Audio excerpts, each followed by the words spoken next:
வணக்கம். நான் திண்டுக்கல்லேருந்து வேளாண் பொறியாளர் பிரிட்டோராஜ் பேசுகிறேங்க. இந்த வறட்சி நீர் மேலாண்மையில் நம்ம அடுத்து பார்க்கக்கூடிய ஒரு முக்கியமான பயிர் கறிவேப்பிலை. தமிழ்நாட்டில் இருக்கக்கூடிய அனைத்து வகை மேட்டு நிலங்கள்லேயும், அது செம்மண், சரளை, மணல், களிமண் இருக்கக்கூடிய மேட்டுப்பகுதி நிலங்களில், முடிஞ்ச அளவுக்கு தண்ணீர் தேங்காத இடங்களில், கலர் நிலம் ஒவ்வொரு நிலமாக இல்லாத இடங்களில் நம்ம வளர்க்கக்கூடிய ஒரு முக்கியமான பயிர் கருவேப்பிலை. ஒரு வருஷத்துக்கு குறைஞ்சபட்சம் 1.5 லட்சம் ரூபாயிலேருந்து அதிகபட்சம் 3 லட்சம் ரூபாய் வரலும் லாபம் தரக்கூடிய ஒரு பயிர். இதுக்கு நமக்கு தேவை முக்கியமானது 2 இன்ச்சு பைப்பாக இருந்தால் ஒரு தடவைக்கு ஒரு 2 மணி நேரம் ஓடுனா நல்லாயிருக்கும். 2.5 இன்ச்சு பைப்பாக இருந்ததுன்னா 1 மணி நேரமாவது ஓடணும்.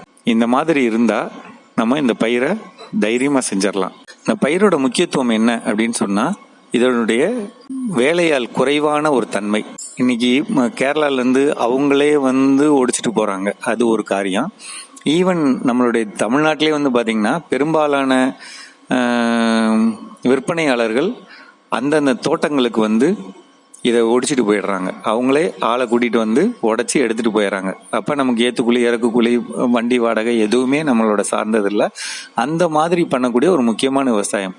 ஏன்னா மற்ற காய்கறிகள் இருக்கலாம், இல்லாமல் போகலாம். ஆனால் தினசரி சமையலில் இருக்கக்கூடிய ஒரு முக்கியமான ஒரு பயிர் கறிவேப்பிலை. அது மட்டும் இல்லைங்க, இன்னைக்கு இருக்கக்கூடிய பிற சித்த வைத்தியமாக இருக்கட்டும், அல்லது பெரும்பாலான விஷயங்களுக்கு அதோட மனத்துக்காகவும் குணத்துக்காகவும் தேவைப்படக்கூடிய ஒரு முக்கியமான பயிர் நம்மளுடைய கருவேப்பிலை. அதனால கருவேப்பிலை விவசாயம்ங்கிறது ரொம்ப ரொம்ப முக்கியமானது. அதுவும் இந்த வறட்சி மேலாண்மையில அதை சாதாரண நினைச்சுக்க கூடாது. அதுக்காக தான் நான் இதெல்லாம் சொல்றேன்.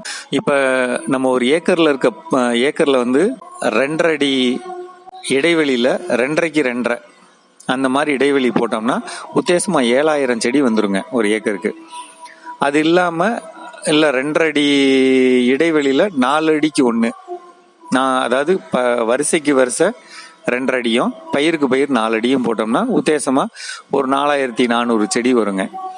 இப்ப நம்ம இது எதை பொறுத்தது அப்படின்னா, நம்ம பாத்துக்கிற முறையும் நம்மகிட்ட இருக்க தண்ணீர் இருக்கக்கூடிய முறையும் பொறுத்தது. சரிங்களா? இதுதான் இந்த இடைவெளியோட வித்தியாசம். செங்காம்பு கருவேப்பிலைன்னு கேட்கலாம். தமிழ்நாட்டில் பெரும்பாலான இடங்கள்ல கிடைக்குது. முக்கியமா ஊட்டி மலையடிவார பகுதிகள்லையும், அங்க இருக்க நர்சரிகள்லையும், பெரிய குளத்துலையும், திண்டுக்கல்ல வெள்ளோடு பகுதிகள்லையும் இதோட நாற்றுக்கள் கிடைக்குது. 6 ரூபாய் முதல் 8 ரூபாய் வரையிலும் அதோட சைஸுக்கு ஏற்ற மாதிரி சொல்றாங்க. பொதுவாக இந்த சைஸ்ன்னு சொல்லும்போது கன்று தேர்வு எப்படி பண்ணணும் அப்படின்னா, குறைஞ்சபட்சம் ஒரு 2 மாசம் வளர்ந்த கண்ணா இருக்கணும். 2லேருந்து 3 மாசம் வளர்ந்த கண்ணா இருக்கிறது நல்லதுங்க. அந்த கண்ணை எடுத்துட்டு போனாலுமே நம்ம குறைஞ்சபட்சம் ஒரு 4 மாசத்துக்குள்ள வச்சிடணும். அப்ப 3 மாச கண்ணு அப்படின்னு சொன்னா அது கண்டிப்பாக ஒரு பென்சில் அளவுள்ள ஒரு தடிமன் இருக்கும். பையிலேருந்து வெளியே வந்த அமைப்பு அந்த மாதிரி இருக்கும். ஒரு நல்ல கிளைகளோட பார்க்கவே ஒரு சிறப்பான அமைப்போட இருக்கும். அந்த மாதிரி கண்ணுகளை எடுத்துக்கலாம். அதை நம்ம கொண்டுட்டு போய் நம்மளுடைய நிலத்துல நல்ல குழி எடுக்கும். அதாவது இதோட தயாரிப்பு முறை ரொம்ப ரொம்ப முக்கியங்க. இதுல அதிகப்படியான விஷயம் இலைதான். அப்படிங்கும்போது அதிகப்படியா நமக்கு தலைச்சத்து மண்ணில் இருக்கிறது ரொம்ப ரொம்ப முக்கியம். எந்த வகை மண்ணா இருந்தாலும் குறைந்தபட்சம் 7 டிராக்டர் லோடுல இருந்து 15 டிராக்டர் லோடு வரலும் சாணம் அடிக்கணும். இதை அடிக்கிறதுக்கு முன்னாடி குறைஞ்சபட்சம் 2 தடவை நம்ம நிலத்தை கிழக்கு மேற்காம் வடக்கு தெற்காம் உழுதரணும். உழுததுல 2 தடவை உழுததுக்கு அப்புறம் இந்த நான் சொல்லக்கூடிய குறைந்தபட்சம் 7 அதிகபட்சம் 15 டிராக்டர் லோடு சாணத்தை கொட்டி நல்லா பரப்பி விட்டு அடுத்து உழுது பார் பிடிச்சு நம்ம பண்ணலாம். அதுல மேட்டுப்பாத்தி அப்படிங்கும் போது கண்டிப்பாக 1 அடி உயரம் இருக்கிற மாதிரி மேட்டுப்பாத்தி இருக்கலாம். 3 அடி அகலம் இருக்கலாம். 3 அடி அகலம் அப்படிங்கிறப்ப ஒரு பாத்திக்கு இன்னொரு பாத்திக்கு இடையில 1 அடி கேப் இருக்கலாம். அப்படிங்கிறப்ப அகலம் இடைவெளி இருக்கும்போது அந்த இடைவெளி 1 அடி. இந்த மேட்டுப்பாத்தியில இந்த பக்கம் 3/4 அடி அந்த பக்கம் 3/4 அடி எடுத்தோம்னா 2.5 அடி ஆகலாம். சரிங்களா? அப்போ ஒரு மேட்டுப்பாத்தியில 2 பயிர் வந்துடும். 2 பயிருக்கு நடுவா ஒரு சொட்டு நீர் பாசன பைப் கூட போட்டுக்கலாம். அப்படி போடும்போது நமக்கு ஆணி வேர் வளர்ச்சி ரொம்ப நல்லா இருக்கும். களை இல்லாம இருக்கும். நமக்கு எளிமையா ஒரு நல்ல பயிர் கிடைக்க வாய்ப்பு இருக்குங்க.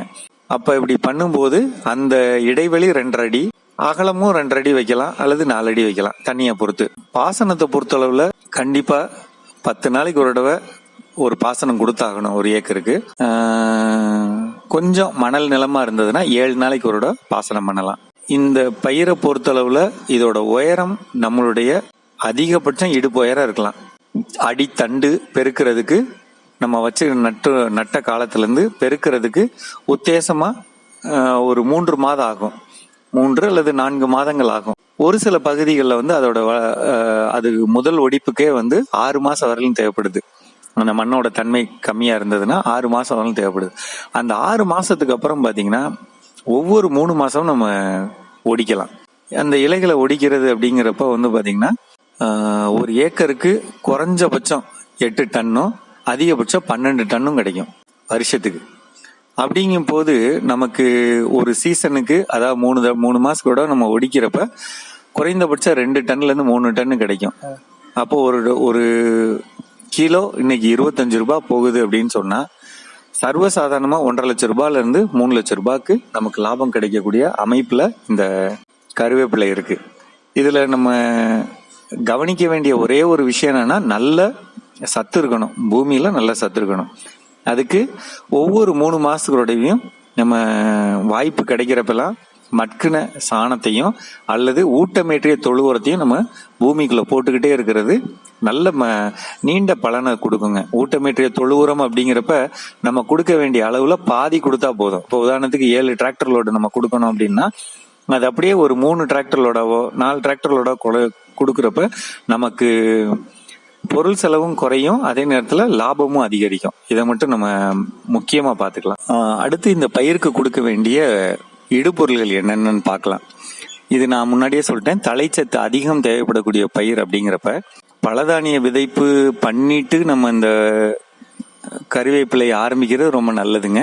அதே மாதிரி இந்த இடைவெளியை பயன்படுத்தி இடையிலையும் நம்மளால ஊடு பயிர் வகை பயிர்கள் பயிரிட்டு அதை கொண்டுட்டு வந்தாலும் மண்ணில் நைட்ரஜனோட அளவு அதிகமாகும். அது இல்லாமல் பலதானிய பயிர்களை பயிரிட்டு 40 நாளைக்கு ஒரு தடவை மண்வெட்டியில வெட்டி கூட அதை பூமிக்குள்ள அழுத்தி நம்ம பண்றது அதுவுமே நல்ல பலன் கொடுக்கும். இது 2 இல்லாம பொதுவா நம்ம செய்ய வேண்டியது ஜீவாமிர்தம் 15 நாளைக்கு ஒரு முறை ஒரு ஏக்கருக்கு 200 லிட்டர் தெளிவா கொடுத்துடணும். இன்னும் சொல்ல போனா வாய்ப்பு கிடைக்கிறவங்க 10 நாளைக்கு ஒரு முறை ஜீவாமிர்தம் கொடுக்கறது ரொம்ப நல்லது. அப்படி 3 தடவை உதாரணத்துக்கு கொடுக்குறோம் ஒரு மாசத்துக்கு அப்படின்னா அதோட இடைப்பட்ட நாட்கள்ல 5வது நாள், 15வது நாள், 25வது நாள் அதுல 2 முறை மீனமிலம் கொடுக்கலாங்க. ஒரு முறை ஈயம் கரைசல் கொடுக்கலாம். இந்த ஈயம் கரைசல் எதுக்கு பயன்படும் இந்த இடத்துல அப்படின்னு சொன்னா, 3 தடவை ஜீவாமிர்தம் கொடுக்குறோம், 2 தடவை மீனமிலம் தர்றோம் அப்படின்னா அது மட்காம இருந்ததுன்னா, பூமியில ஏதோ ஒரு காரணத்தால மட்காம அப்படியே தேங்கி நிக்குது, பலன் கொடுக்காம இருக்கு அப்படின்னா அதை பலன் கொடுக்க வைக்கிறதுல இதோட பங்கு முக்கியமானதுங்க.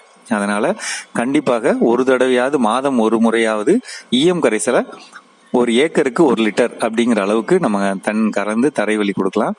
மீனமிலத்தை பொறுத்தளவுல ஒரு ஏக்கருக்கு 1/2 லிட்டர் வரலும் தரைவழியில கொடுக்கலாம். ஏன்னா செடிகளோட எண்ணிக்கை அதிகம், அதனால அது கொடுக்கலாம். இப்ப ஜீவாமிர்தம் கொடுக்க முடியல அப்படிங்கும் பட்சத்துல மீனமிலத்தையே அதிகமான எண்ணிக்கையில கொடுக்கலாம்.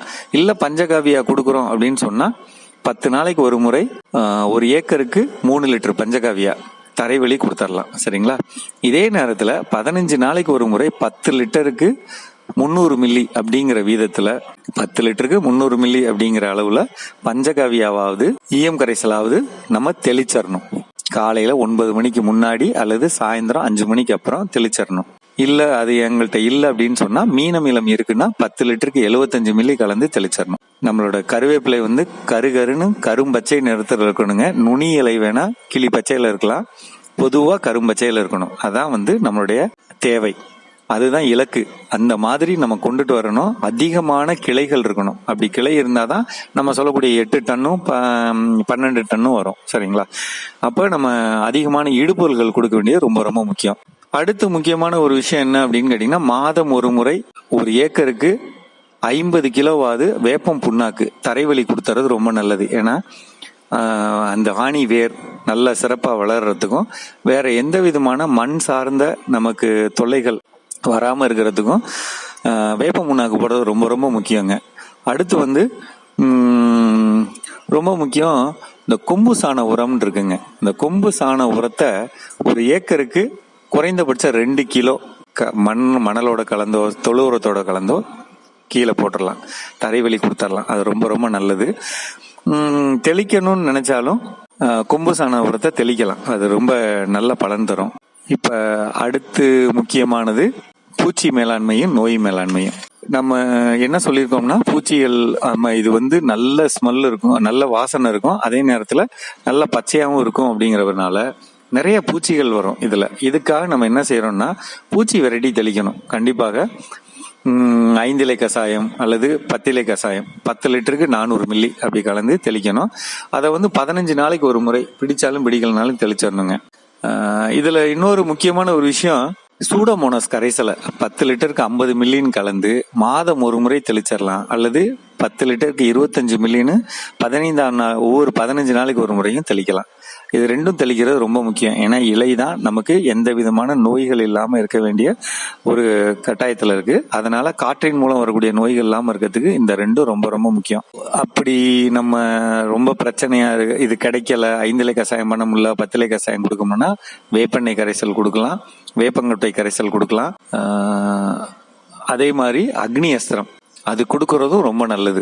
அதாவது பிரச்சனையோட தீவிரம் எப்பன்னா, பனிக்காலம் முடிஞ்ச நேரங்கள்லயும் மழைக்காலம் முடிஞ்ச கோடை மழை முடிஞ்ச காலத்திலயும் வரக்கூடிய பிரச்சனைகளை தவிர்க்கிறதுக்கு பொதுவாகவே நீங்க ஒவ்வொரு 15 நாள் இதை கொடுத்துக்கிட்டே ஏதோ ஒன்று வேப்ப எண்ணெய் கரைசலோ வேப்பங்கொட்டை கரைசலோ 5 இலை கஷாயமோ 10 இலை கஷாயமோ கொடுத்துக்கிட்டே வந்தீங்கனாலே அந்த பிரச்சனையெல்லாம் வராது.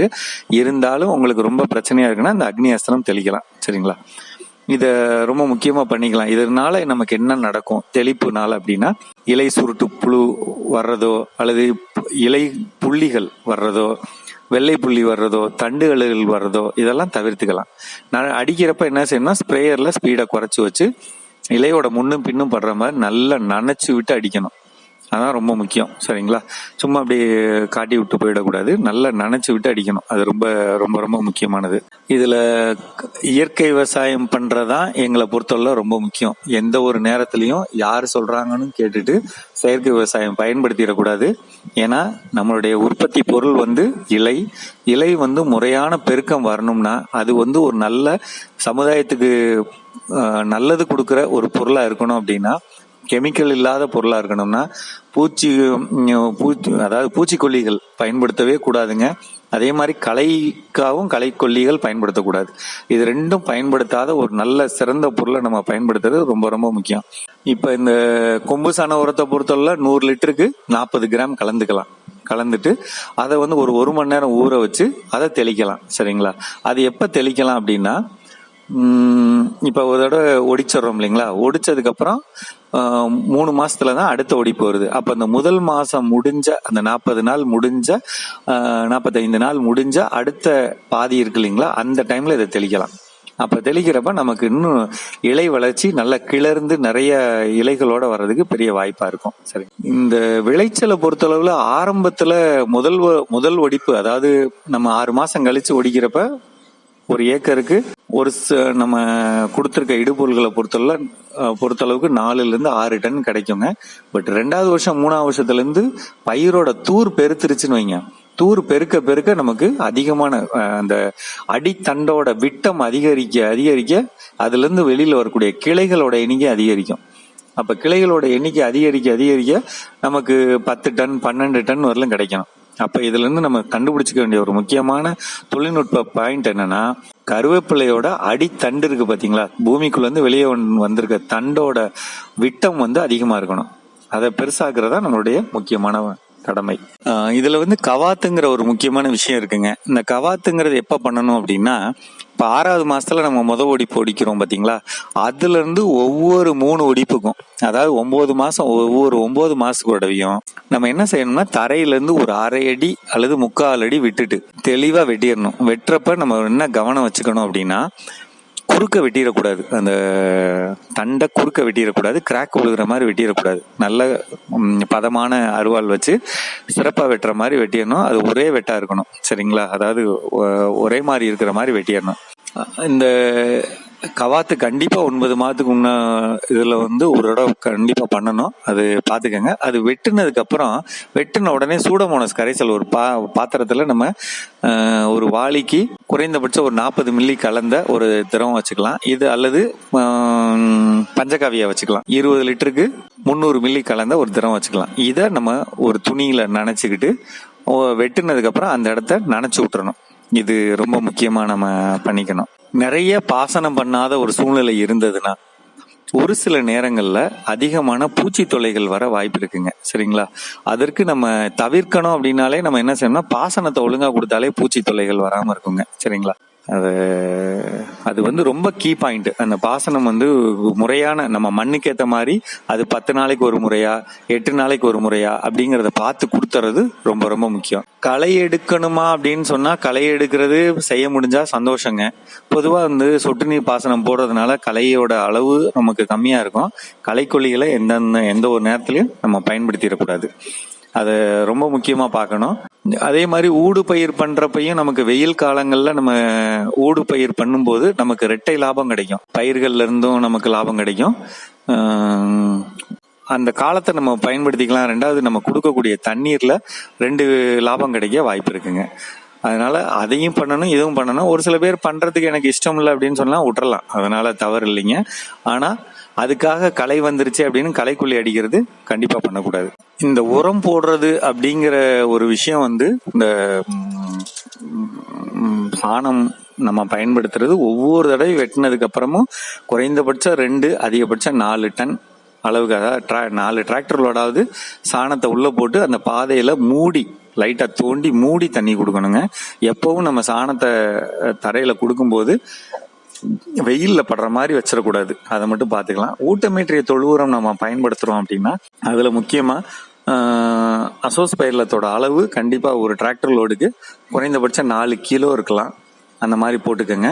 அது ரொம்ப ரொம்ப முக்கியமானது. அதே மாதிரி வருஷத்துல ஒரு தடவையாவது ஒரு ஏக்கருக்கு 75 கிலோ சாம்பல் அந்த தொழு உரத்தோட கலந்து ஏதாவது ஒரு நேரத்துல கலந்து பூமியில போடுற மாதிரி பாத்துக்கணும். அது முக்கியமா செம்மண் நிலத்துல வளர்க்குறவங்க அவசியம் ஒரு தடவையோ 2 தடவையோ பயன்படுத்துறது நல்லது. சரிங்களா? அது பயன்படுத்திக்கணும். இந்த கொம்பு சாண உரம் போட்டாலே நமக்கு பயிருக்கு தேவையான கால்சியம் சத்தெல்லாம் கிடைச்சிரும்.